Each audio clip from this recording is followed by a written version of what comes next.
अक्सर हमारे साथ जब भी कुछ बुरा होता है ना, तो हम ये कहते हैं, अरे ये तो किस्मत में लिखा हुआ था। अरे ये ऐसा तो होना था क्योंकि ये हमारी किस्मत ऊपर से हम लिखवा के लेकर आए हैं। जब कुछ अच्छा होता है तो हम कहते हैं कि ये हमारी किस्मत में था। किस्मत तब आपका साथ देती है जब आप मेहनत करते हो। किस्मत तब आपका साथ देती है जब आप उस चीज को हासिल करने के लिए पूरी पुरजोर कोशिश करते हो, और जब आप नहीं करते हो तो वो चीज आपको नहीं मिलती है।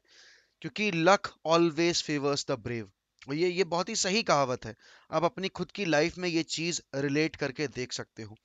अब जब ड्रॉ निकले थे पोर्चुगल वाले और इटली वाले, तो सबने कहा था कि इटली वर्सेस पोर्चुगल हो सकता है, यहां तक कि टर्की भी जा सकती है, क्योंकि जिस तरह की फुटबॉल पोर्चुगल खेलती है, कोई भी उनको फ्रंट रनर्स नहीं बता रहा था।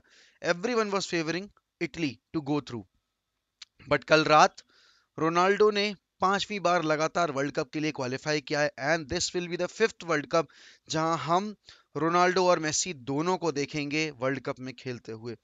For football fans this was a win win situation, because Argentina already qualify कर चुकी है और पोर्चुगल ने कल रात क्वालिफाई अपना जो था गेम, वो जीत कर कर लिया है।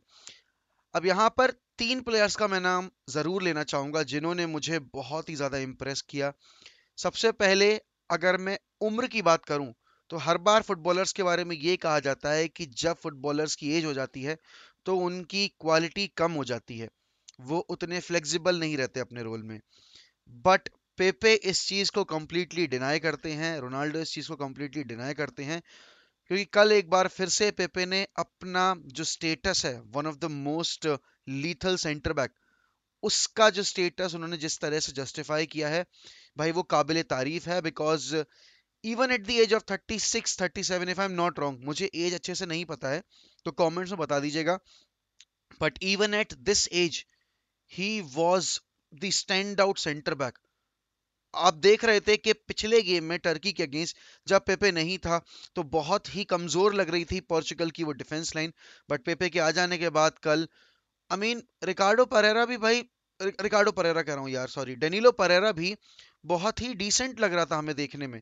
और it was all because of Pepe's presence. I mean, मुझे कल पेपे में वही वो झलक दिखी जो मुझे एक 24-25 साल के पेपे में दिखती थी। Now the second player that I would name is Cristiano Ronaldo.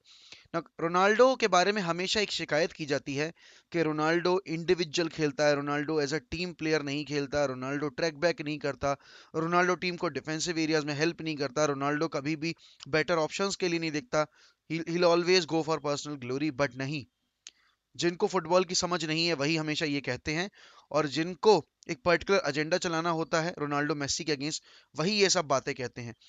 कल रोनाल्डो जब जब न्यूनो मेंडेस आगे जा रहा था, उसने हमेशा वो लेफ्ट फ्लैंक कवर किया, जस्ट टू मेक श्योर कि मैसेडोनिया उनको काउंटर पे कॉट अप ना कर पाए। एंड साथ ही साथ he was giving an extra space for Bruno Fernandes, क्योंकि मैंने कल अचिंत वाली पॉडकास्ट में भी बोला था कि Bruno is not a number 8, Bruno is not a classic number 10। अजिल वाला प्लेयर नहीं है, वो केडी भी नहीं है।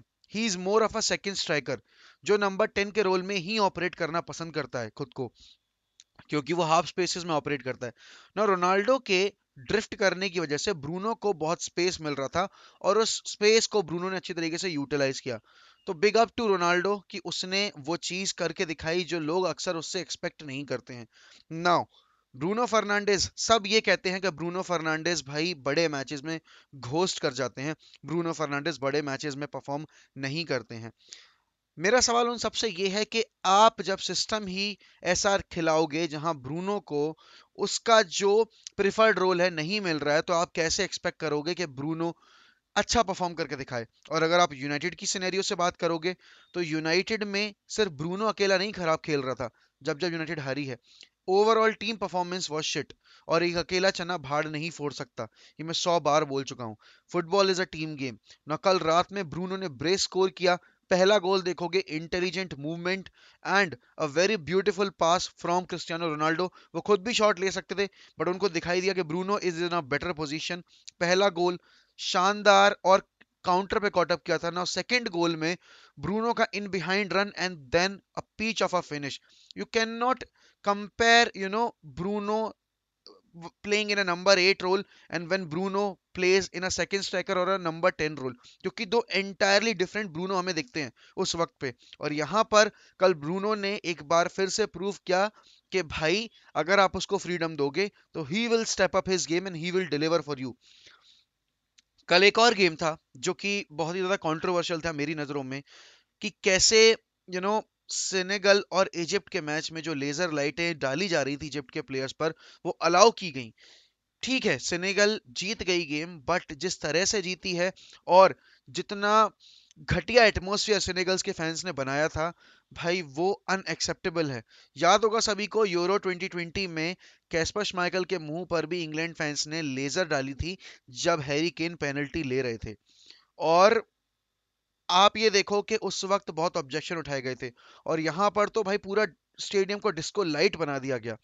आप मतलब सलाह ने पेनल्टी मिस की, सब लोग कहेंगे कि सलाह ने पेनल्टी मिस कर दी, बट नहीं, इतना नेगेटिव एटमॉस्फेयर बना दिया था सेनेगल के फैंस ने कि अल्टीमेटली इजिप्ट अंडर प्रेशर आ गई। और पेनल्टी शूटआउट में तो भाई शुरू की दो दो पेनल्टी से दोनों टीम ने मिस की थी, बट उसके बाद हाँ सेनेगल ने जीत लिया वो गेम। बट कहीं ना कहीं ये देखना पड़ेगा कॉनकैफ को कि भाई ये क्या हो रहा है। हाँ, एफकॉन को, सॉरी कॉनकैफ कह रहा हूँ मैं। एफकॉन को ये देखना पड़ेगा कि भाई ये क्या किया और ये क्यों अलाउ किया जा रहा है।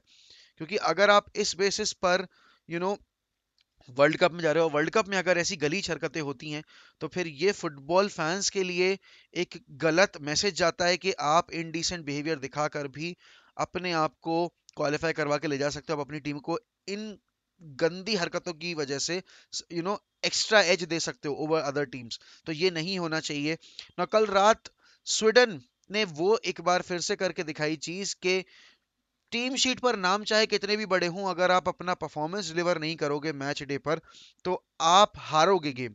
क्योंकि मैच से पहले सब ये कह रहे थे कि Poland are not the favourite but Sweden is. But Sweden ने घुटने टेक दिए पोलैंड के आगे। रॉबर्ट लेवेंडोस्की एंड जेलेंस्की के गोल ने पूरा टाई किल कर दिया and Zlatan Ibrahimovic will not be participating in World Cup 2022।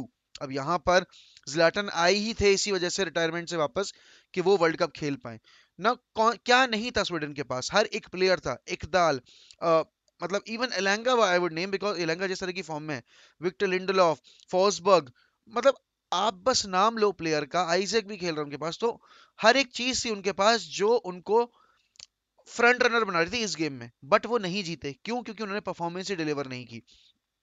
अब बहुत सारे लोग ये कहेंगे but Poland got lucky, Poland ने काउंटर पे गोल स्कोर किया। A goal is a goal, it doesn't matter कि भाई कैसे स्कोर हो रहा है, क्यों स्कोर हो रहा है। अब यहाँ पर हम ये जो पोर्चुगल वाली सिचुएशन थी ना उसको भी हम रिलेट कर सकते हैं कि अगर पोर्चुगल में उस दिन वो गोल लाइन टेक्नोलॉजी होती और अगर वो गोल दे दिया जाता तो आज पोर्चुगल नहीं खेल रही होती ये क्वालिफायर्स। बट अगर आज क्वालिफायर नहीं खेल रही होती पोर्चुगल तो उस दिन जो एक बच्ची की जान बचाई गई उस एक इंसिडेंट की वजह से जब रोनाल्डो ने अपना आर्म बैंड फेंका। कल दिव्यांश की चैट पर एक बंदे ने वो चीज़ कही, बहुत सारे लोगों को नहीं पता थी but I was thorough with it, क्योंकि मैंने वो चीज़ विटनेस की थी और मैं रिपोर्ट्स पढ़ता रहता हूँ।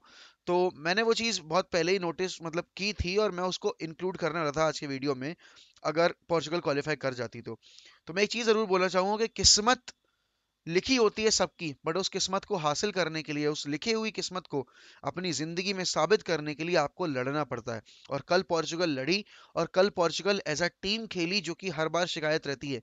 हाँ, काफी नेगेटिव्स भी थे, जैसे कि सबसे बड़ा ड्रॉबैक जो था वो था डिएगो जोटा का वेस्टफुल होना। Diego Jota was not up to the mark और मुझे पोर्चुगल के लिए खेलते हुए डिएगो जोटा एकदम अलग दिखता है और जब वो लिवरपूल के लिए खेलता है तब वो बहुत अलग दिखता है। लिवरपूल के लिए वो बहुत सारे चांसेस मिस करता है, बट भाई फर्नांडो सैंतोस के सिस्टम में आपको इतने चांसेस नहीं मिलने वाले और आप बहुत वेस्टफुल थे। और मैंने ये चीज कल बोली भी थी कि उसको अगर 5 चांसेस मिलते हैं तो वो एक चांस पे स्कोर करता है और कल वही हुआ। डिएगो जोटा ने बहुत बार ओपन चांसेस मिस किए, बहुत बार असिस्ट करने का चांस मिस किया। वो ट्रैप में जाके बार बार खुद को फंसा रहे थे इंडिविजुअल ब्रिलियंस के चक्कर में। Football is not all about yourself, football is about the team.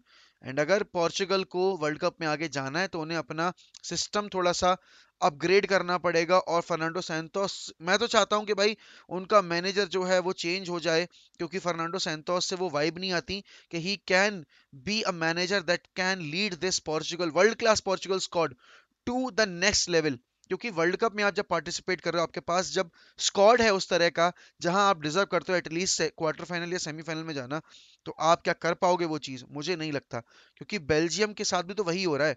Belgium के पास इतना ब्रिलियंट स्क्वाड है, they are the number one team अगर मैं फीफा रैंकिंग की बात करूं तो।